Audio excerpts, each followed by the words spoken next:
हो तुम्हीच.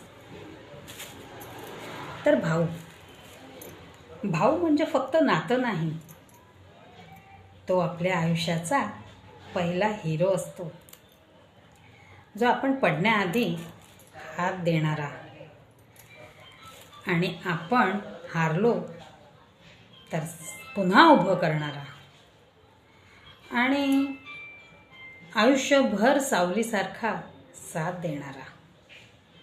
काय खरं बोलते ना? अगदीच खरं. पण आम्हा बहिणींच्या नशिबात हे सुख फार थोड्या काळासाठीच होतं. दुर्दैवाने आमचा भाऊ आमच्यात नाही. काल त्याचा बड्डे गेला. आम्ही सगळ्या बहिणी सगळेच त्याला फार मिस करतो. Miss you Sanket.